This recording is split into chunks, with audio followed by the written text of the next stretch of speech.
Assalamualaikum dan selamat sejahtera.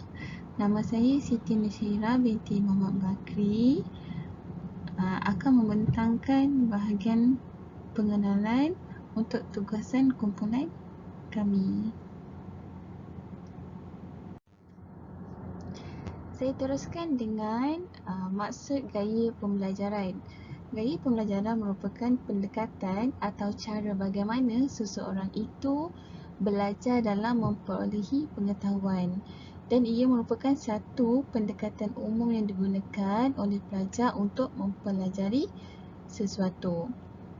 Gaya pembelajaran juga berkait rapat serta mempunyai hubungan yang signifikan terhadap pencapaian akademik pelajar, dan ia juga dapat mempengaruhi kecerdasan, emosi dan fizikal pelajar.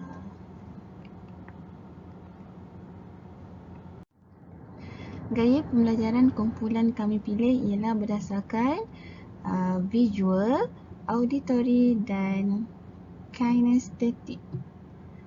Selepas ini saya akan terangkan dengan lebih terang apa itu visual, auditory dan kinestetik secara umum.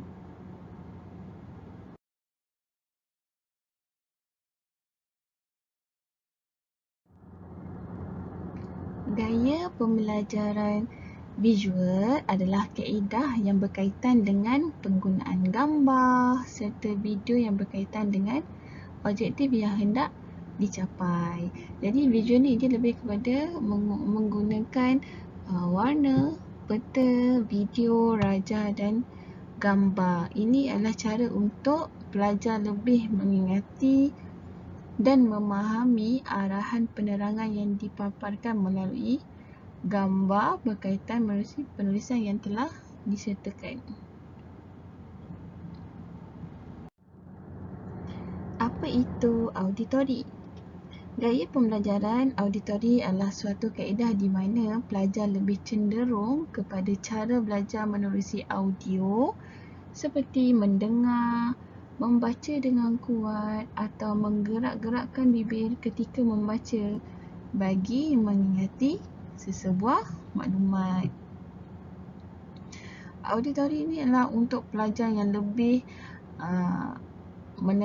mementingkan diri pendengaran, iaitu contohnya belajar sambil mendengar muzik ataupun lagu semasa menjalankan sesi pembelajaran. Ini merupakan salah satu kaedah untuk murid tersebut mengukuhkan ingatan dengan mendengar semula rakaman pita audio dan secara tak langsung dapat mengembangkan lagi kemahiran tersebut seperti mengajar murid lain berdasarkan audio yang telah didengari.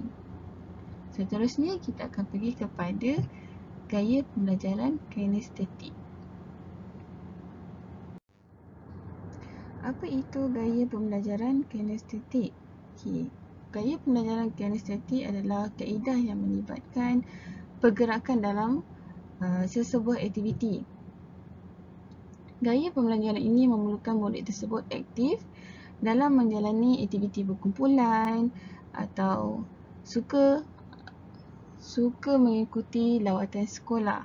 Selain itu, jika di dalam bilik belajar, murid tersebut lebih ke arah kemahiran hands-on. Maksud kemahiran hands-on ni adalah seperti membuat aktiviti amali projek yang tidak memerlukan murid memikirkan untuk membuat penulisan.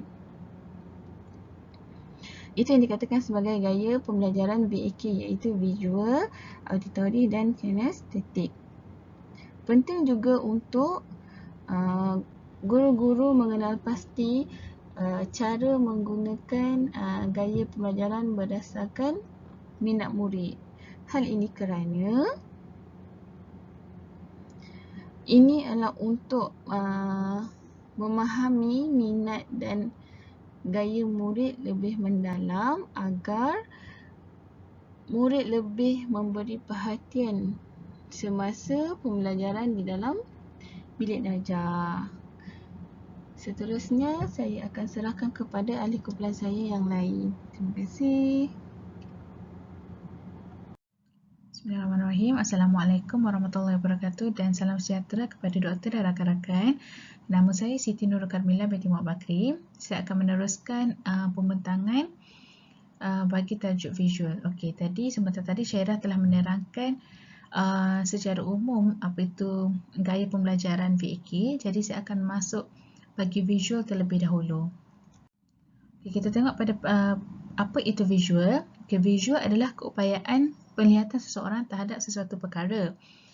Okay, apa itu gaya pembelajaran visual? Iaitu bahan pembelajaran yang boleh dilihat dengan jelas seperti gambar, perkataan pada buku, rajah dan sebagainya. Murid ini mudah menerima pelajaran dengan bantuan media dua dimensi seperti grafik, carta, model dan sebagainya.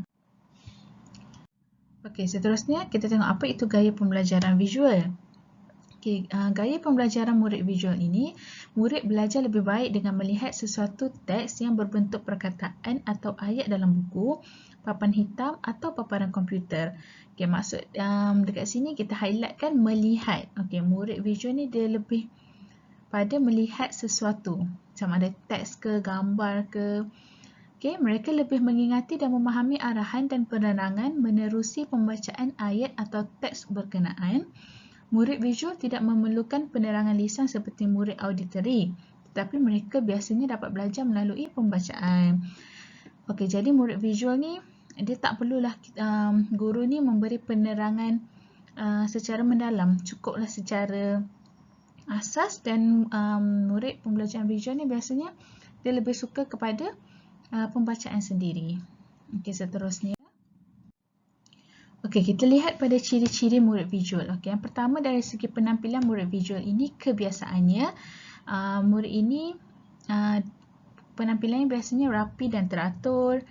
Okey, poin yang kedua iaitu gerakan mata. Murid ini lebih cenderung melihat ke atas, terutama ketika menghafal. Jadi kita boleh perhati kadang-kadang kalau kita suruh murid itu baca, bila dia menghafal, mata dia ke atas macam tu. Jadi murid ini dia lebih kepada visual. Okey, seterusnya dari segi komunikasi, murid ini kebiasaannya berbicara dengan cepat. Okey, seterusnya keadaan sekeliling, murid visual ini kebiasaannya tidak terganggu oleh suasana bising. Biasanya mereka baca macam tu je. Okey, dari segi hafalan mereka pula, mereka lebih gemar menulis untuk mengingat. Maksudnya murid visual ni cara dia nak ingat dengan lebih kukuh, dia lebih suka menulis dan lebih suka membaca daripada dibacakan. Okey, biasa murid visual ni dia lebih suka baca sendiri, lepas tu dia buat nota sendiri. Tak perlu kita bacakan untuk dia. Dan untuk ciri-ciri untuk dari segi cara bekerja murid visual ini, mereka lebih cepat dan tekun dari segi mereka melaksanakan sesuatu pekerjaan. Okey, seterusnya. Okey, pelajar visual terbahagi kepada dua kategori iaitu linguistik dan spatial. Okey, pelajar linguistik lebih mudah belajar melalui tulisan bertulis sama ada membaca atau menulis. Mereka mudah mengingat sesuatu yang dibaca atau yang ditulis olehnya. Okey, biasanya kita sendiri pun boleh perasan, mungkin ada antara kita yang kita lebih suka kita baca, lepas tu kita buat note sendiri. Maksudnya buat note dengan bahasa kita sendiri yang kita senang untuk faham daripada ayat-ayat buku teks yang lebih lebih detail, yang mungkin susah untuk ingat kan. Okey, pelajar visual jenis spatial pula lebih suka menggunakan carta, graf dan gambar. Kejap lagi kita tengok contoh nota-nota murid seperti ini.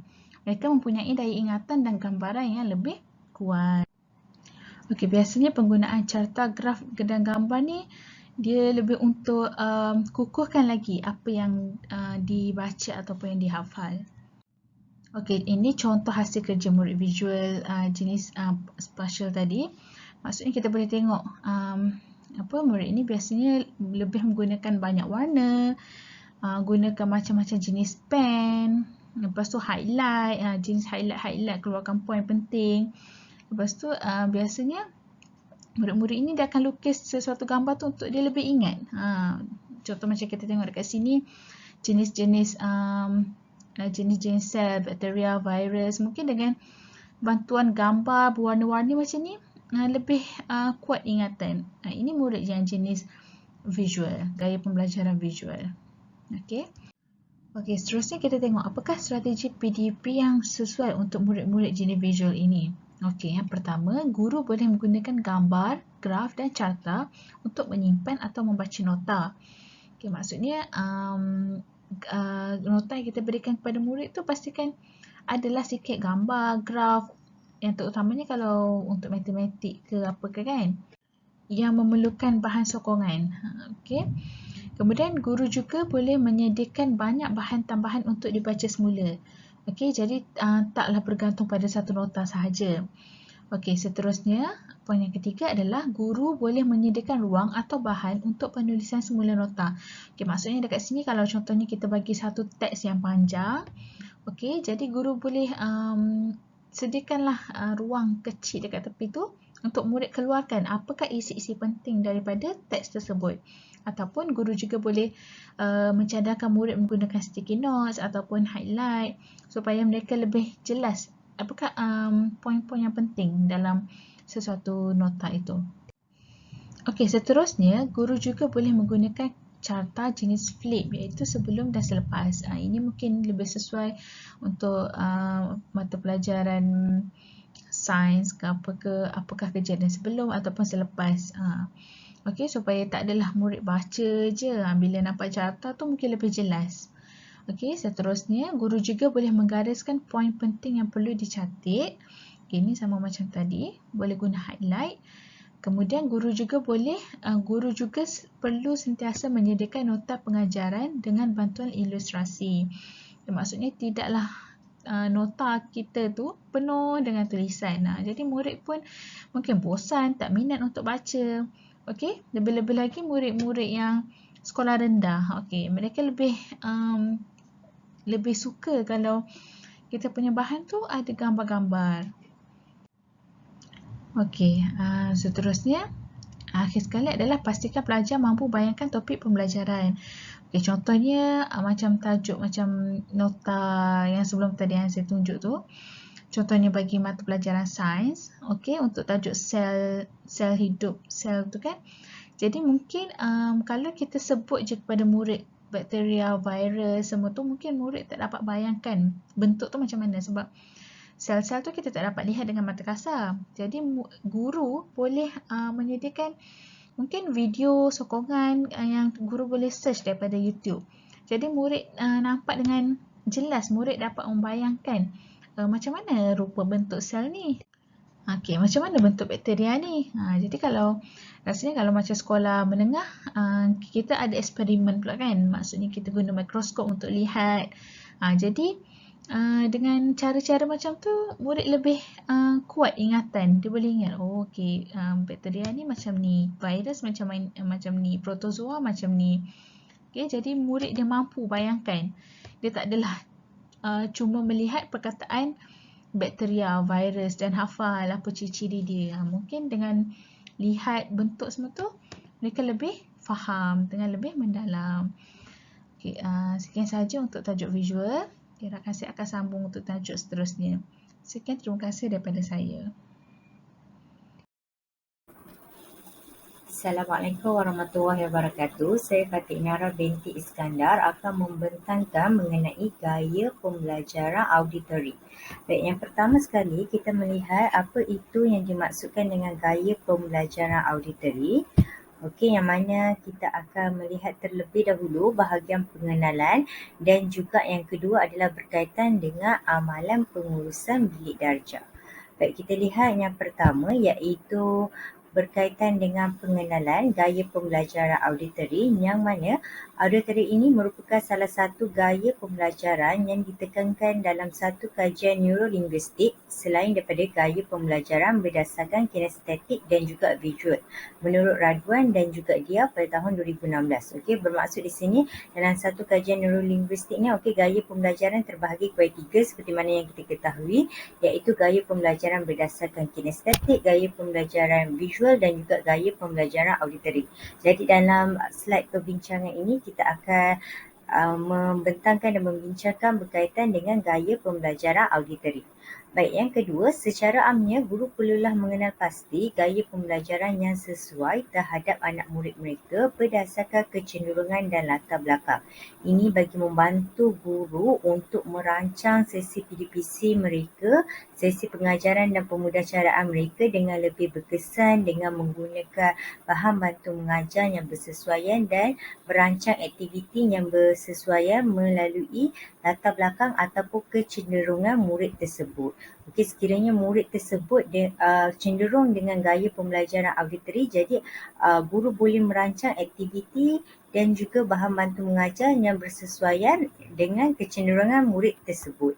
Okey, baik, kita pergi yang ketiga, slide seterusnya, iaitu berkaitan dengan amalan pengurusan bilik darjah, okey, yang boleh membantu guru-guru untuk menguruskan bilik darjah mereka, terutamanya kepada murid yang cenderung dengan gaya pembelajaran berasaskan auditory ini, iaitu salah satu langkah yang boleh diambil oleh guru adalah dengan menekankan secara berulang kali terhadap perkataan atau frasa yang dirasakan penting menurut Mardiana Noor tahun 2009.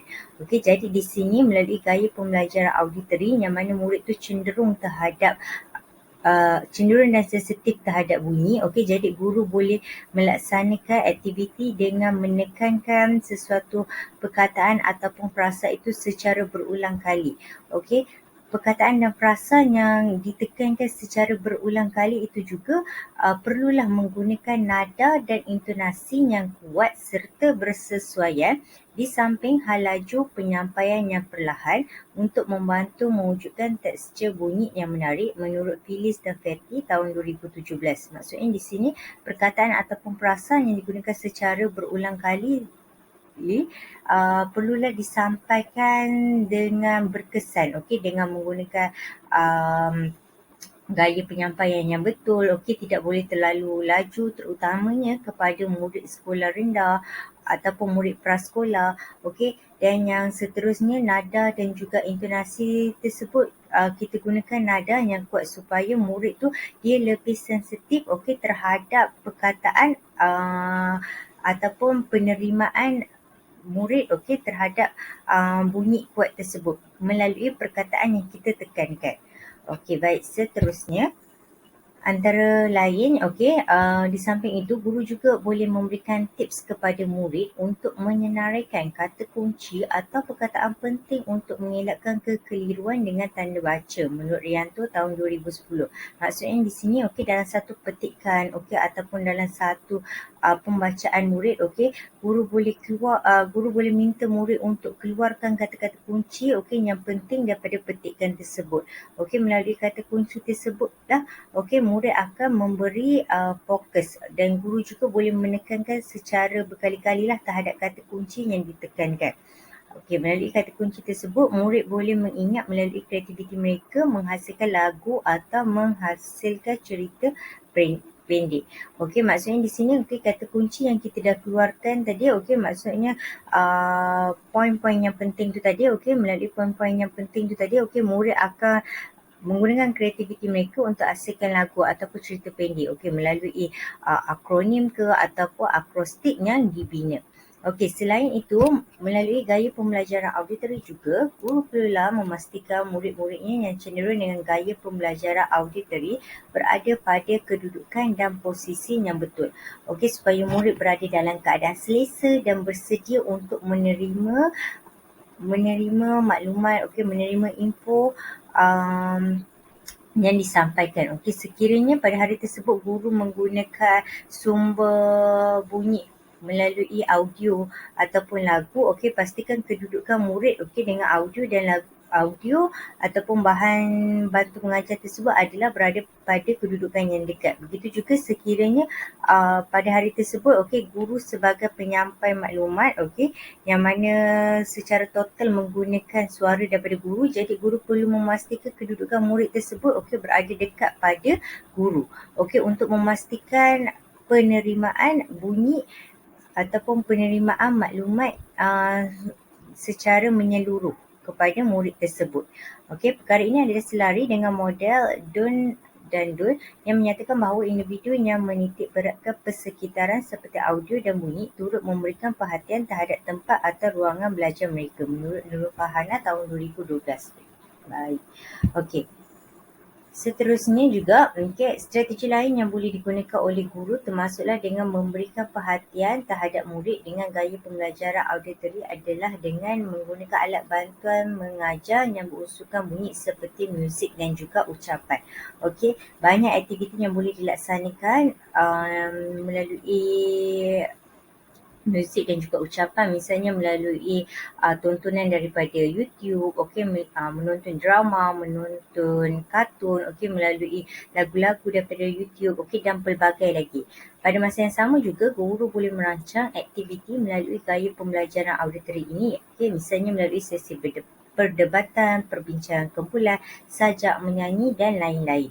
Ini antara aktiviti-aktiviti yang boleh digunakan melalui gaya pembelajaran auditory. Pada masa yang sama, gaya pembelajaran auditory juga boleh dilaksanakan oleh guru dengan hasilkan bahan bantu mengajar yang menarik yang terdiri daripada flashcard bagi sebarang topik. Melalui flashcard yang dihasilkan, guru akan menggunakan secara kerap dan menyebut perkataan pada flashcard tersebut dengan kerap dan juga kuat.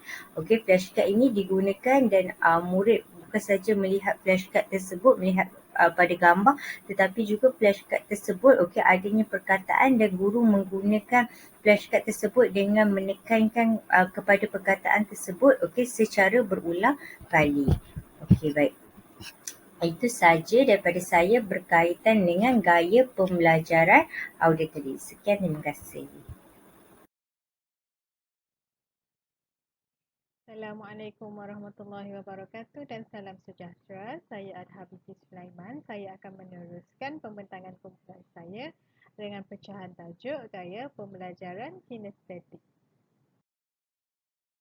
Tajuk Gaya Pembelajaran Kinestetik, dua yang akan difokuskan ialah apakah gaya pembelajaran kinestetik dan apakah amalan pengurusan bilik darjah dan pengajaran terbaik untuk meraihkan murid kinestetik.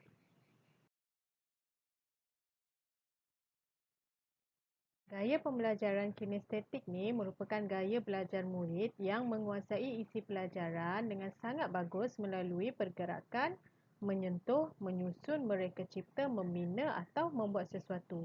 Murid-murid dengan gaya pembelajaran kinestetik sangat berminat dan mudah memahami isi pelajaran sekiranya mereka dilibatkan dalam aktiviti hands-on yang memerlukan mereka meneroka dan menyiasat secara aktif persekitaran fizikal mereka. Murid dengan gaya pembelajaran kinestetik ni mempunyai kemahiran psikomotor yang hebat. Hal ini menyumbang kepada kecenderungan mereka untuk belajar secara praktikal dan aktif, secara fizikal dalam aktiviti pembelajaran dan pengajaran. Dalam pada itu, murid dengan gaya pembelajaran kinestetik juga mudah dikenali dengan personaliti yang lincah dan suka duduk diam dalam tempoh masa yang lama. Hasil kajian daripada Haslinda dan Nur Aisyah tahun 2016 dan Nur et al. Pada tahun 2019 menunjukkan gaya pembelajaran kinestetik adalah kurang dalam kalangan pelajar berbanding dengan gaya pembelajaran visual dan auditory.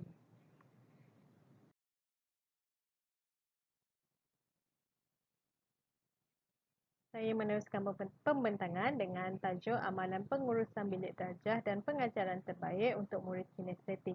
Haliza dan Joy 2016 dalam buku mereka Pengurusan Bilik Darjah dan Tingkah Laku mencadangkan 6 elemen untuk pengurusan bilik darjah yang berkesan. Kita akan lihat satu persatu 6 elemen tersebut. Yang pertama ialah elemen kerjasama. Guru memainkan peranan untuk mewujudkan kerjasama dalam kelas beliau. Antara tindakan yang boleh guru buat untuk mewujudkan kerjasama ialah membenarkan murid memilih bahan bantu belajar. Guru menyediakan bahan bantu belajar sesuai dengan keperluan murid. Hasil daripada tindakan murid memilih bahan bantu belajar yang sesuai dengan mereka, terutamanya murid kinestetik. Tindakan membenarkan murid memilih bahan bantu belajar ini juga dapat membina hubungan yang baik antara guru dan murid dan menyebabkan murid rasa dihargai. Elemen seterusnya ialah pengurusan masa. Guru perlu mengurus dan menggunakan masa dengan check-up untuk memastikan murid benar-benar bersedia untuk melalui sesi pengajaran dan pembelajaran pada hari tersebut. Kesediaan murid dapat membantu mereka memproses maklumat supaya ilmu dapat dipraktikkan dengan tepat. Seperti yang telah kita bincangkan, murid-murid kinestetik berminat dengan aktiviti hands-on. Aktiviti hands-on ini memerlukan perancangan dan pengurusan masa yang cekap daripada guru untuk memastikan murid-murid dapat menguasai isi pelajaran dalam masa yang terhad. Seterusnya adalah peluang pembelajaran yang adil. Data daripada kajian menunjukkan bahawa murid dengan gaya pembelajaran kinestetik kurang berbanding murid visual dan auditory. Hal ini menjadikan mereka adalah minoriti dalam kelas. Tidak sewajarnya lah murid-murid kinestetik dipinggirkan oleh guru. Mereka tetap memerlukan perhatian daripada guru, dan murid kinestetik yang tidak mendapat perhatian secukupnya daripada guru mudah bosan serta hilang kawalan. Elemen keempat dalam perbincangan pengurusan bilik darjah dan pembelajaran terbaik ialah persekitaran bilik darjah yang positif. Ruang pembelajaran yang menarik dan dapat menyokong aktiviti pembelajaran merupakan satu aspek dalam mewujudkan bilik darjah yang positif. Ruang pembelajaran ialah perancangan fizikal terhadap ruang yang terdapat dalam bilik darjah. Cara guru menyusun fizikal kelas mempengaruhi persekitaran pembelajaran. Murid dengan gaya pembelajaran kinestetik merupakan murid yang lincah dan sukar duduk diam. Mereka sesuai diletakkan pada kedudukan hadapan kelas supaya mudah mendapat perhatian dan kawalan guru. Murid kinestetik yang aktif perlu dicampurkan dengan rakan-rakan lain yang pasif supaya murid-murid kinestetik tidak mendominasi tempat tertentu, seterusnya mempengaruhi rakan-rakan dengan tingkah laku sukar dikawal.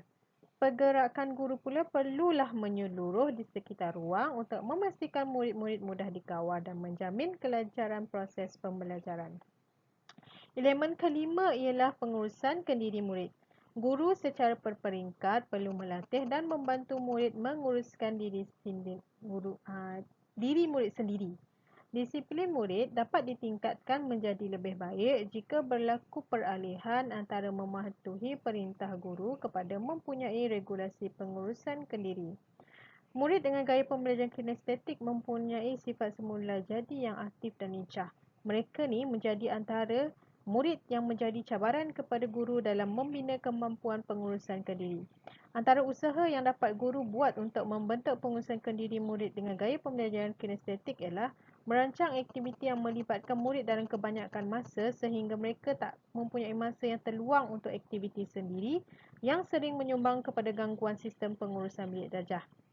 Dalam menangani cabaran ini, guru boleh bertindak secara terancang dengan memaklumkan kepada murid apa yang mereka perlu lakukan secara jelas. Contohnya, selepas menyiapkan kerja atau aktiviti pembelajaran, murid mengetahui mereka harus ke sudut pengayaan untuk mengambil latihan pengayaan.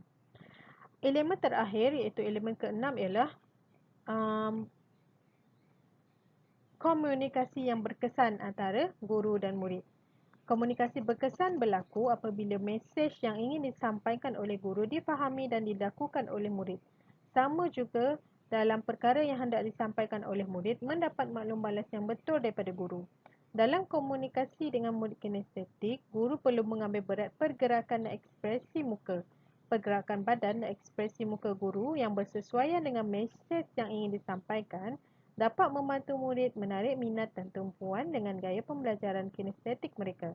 Dalam masa yang sama juga, membantu murid memproses maklumat disampaikan oleh guru dengan berkesan dan membuahkan tindak balas yang tepat daripada murid.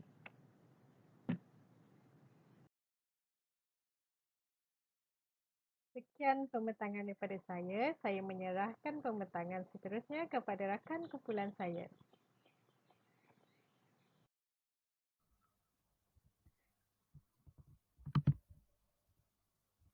Bismillahirrahmanirrahim. Assalamualaikum warahmatullahi wabarakatuh. Okey, seterusnya saya akan menyambung balik berkaitan dengan gaya pembelajaran kinestetik. Kali ini saya akan menekankan kepada kelebihan gaya pembelajaran kinestetik. seperti mana yang telah kita tahu, gaya pembelajaran kinestetik menumpukan terhadap gaya pembelajaran yang melibatkan gaya pergerakan tubuh badan secara fizikal. Okey, dan terdapat beberapa kelebihan gaya pembelajaran kinestetik. Seperti mana yang telah disenaraikan oleh Dr. Vijaya Lakshmi NS dan Dr. Seema Gopinath pada tahun 2020 dalam kajian mereka yang bertajuk Identification of Some Strategies for Enhancing Kinesthetic Intelligence. Okey, pada kajian yang telah dijalankan oleh doktor ini, mereka telah menyenaraikan 4 kelebihan gaya pembelajaran kinestetik, iaitu yang pertama, membantu murid mewujudkan perkaitan antara bahasa dan konsepnya. Yang kedua, meningkatkan kefahaman. Yang ketiga, senaman yang berulang membina kekuatan otot dan otak. Dan seterusnya yang keempat, pembelajaran kinestetik menarik semua orang. Kita akan pergi pada satu persatu kelebihan untuk mendapatkan penjelasan yang lebih lanjut. Okay. Membantu murid mewujudkan perkaitan antara bahasa dan konsepnya. Sebagai contoh, guru melakukan pergerakan kreatif untuk menunjukkan kelainan konsep seperti besar dan kecil atau aktiviti mudah seperti meniru aksi ataupun bunyi haiwan juga boleh membantu mereka mewujudkan perkaitan antara perkataan, bunyi dan makna. Ini bermakna guru perlulah menggunakan pergerakan ataupun sesuatu yang boleh melibatkan pergerakan dalam kelas supaya murid lagi cepat mengingat dan memahami dan dapat mengaitkan antara perkataan, bunyi dan makna. Terdapat satu kajian yang telah dijalankan oleh Muhammad Suhaimi Muhammad Yassin yang bertajuk Multimedia Grafik Interaktif Meningkatkan Daya Kefahaman Pembelajaran dalam kalangan kanak-kanak prasekolah Fun Learning with Technology. Okey, pada kajian ini, beliau telah berjaya membuktikan bahawa murid lebih cepat memahami pengajaran yang mereka lalui melalui aktiviti menyeronokkan seperti mimik bunyi haiwan dan lain-lain lagi.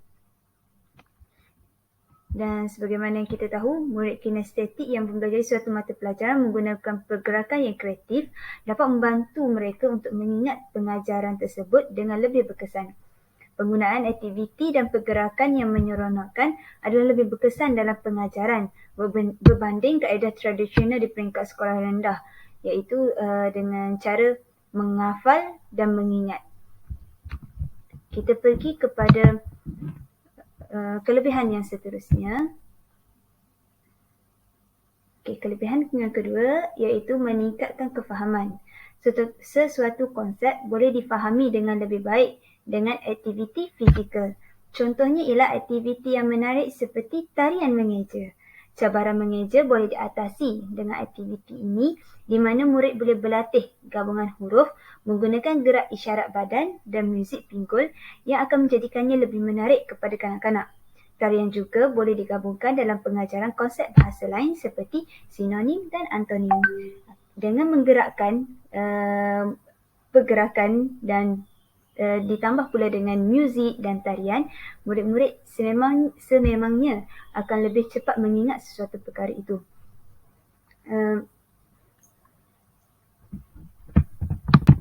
Terdapat kajian juga yang menyatakan bahawa tarian dapat membantu dalam sesi pembelajaran. Seperti mana yang telah dinyatakan oleh Judith Lynn Hanna pada tahun 2016, iaitu tarian kini sedang dipelajari sebagai laluan untuk meningkatkan pembelajaran dan menurut saintis, guru besar sekolah seharusnya mengambil perhatian tentang isu ini. Ini menunjukkan bahawa pembelajaran menggunakan tarian adalah salah satu cara yang dapat membantu murid untuk meningkatkan kualiti pembelajaran mereka. Dan menurut Judith Lynn juga, antara sebab tarian ini membantu proses pembelajaran adalah kerana tarian dapat membantu meningkatkan proses pembelajaran. Dengan menggunakan tarian yang menyeronokkan dan menggunakan anggota tubuh murid, mereka akan mudah untuk mengingati suatu perkara kerana mereka mengalaminya dalam situasi yang menyeronokkan. Seperti biasa, kanak-kanak dia lebih cepat untuk mengingat sesuatu apabila mereka seronok menghadapi sesuatu perkara itu. Okey, kita lihat kepada kelebihan yang seterusnya. Senaman yang berulang membina kekuatan otot dan otak. Okey, sama ada pengulangan fizikal menguatkan ingatan otot atau membina keyakinan, senaman fizikal membawa hasil. Kadang-kadang kita perlu berubah. Pada masa lain, kita perlu belajar daripada perbezaan dalam eksperimen. Aktiviti fizikal yang dijalankan dalam bilik darjah banyak memberikan faedah terhadap kesihatan dan pencapaian akademik murid. Sebagaimana kata pepatah Arab, Al-Aqlu Salim fil Jismi Salim, yang bermaksud akal yang sihat adalah bergantung kepada fizikal yang sihat.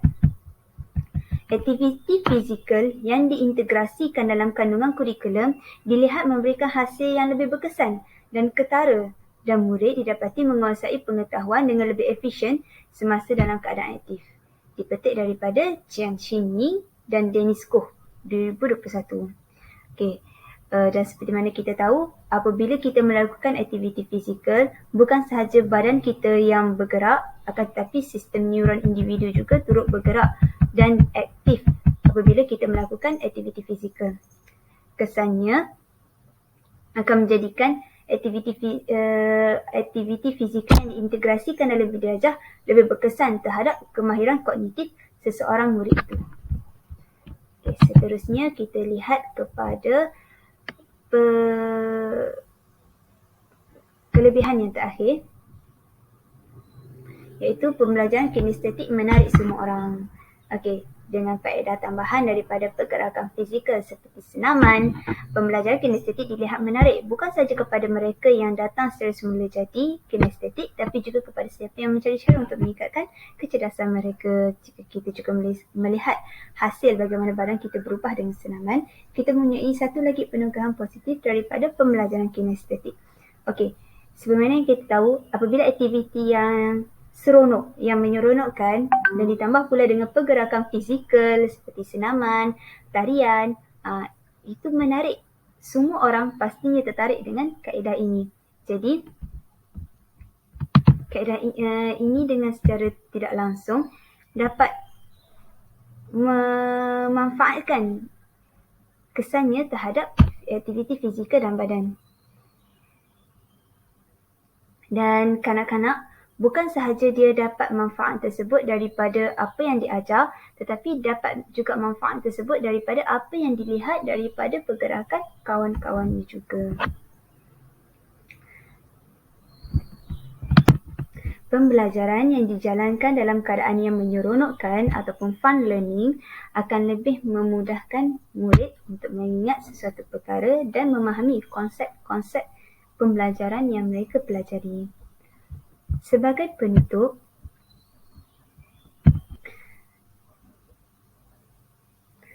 gaya pembelajaran penting untuk guru mengetahuinya dan mendapatkan ilmu daripada kepelbagaian gaya pembelajaran. Hal ini kerana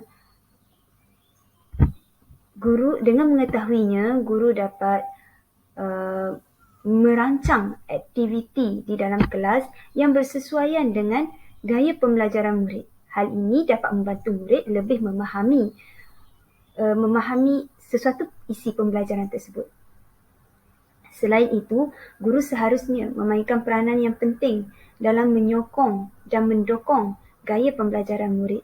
Sekiranya guru melihat keperluan kepada seseorang murid itu untuk mengubah gaya pembelajaran mereka, guru seharusnya membantu dan mendukung mereka untuk mengubah gaya pembelajaran mereka supaya lebih memaksimumkan hasil dapatan pembelajaran mereka. Oleh yang demikian, seharusnya guru peka dan sensitif terhadap situasi yang berlaku di dalam kelas mereka. Bukan sekadar mengajar secara syok sendiri, tetapi peka dan sensitif terhadap perilaku murid-murid di dalam kelas tersebut serta respon-respon mereka terhadap pembelajaran yang dijalankan oleh guru. Sekian, terima kasih daripada kami, kumpulan 4.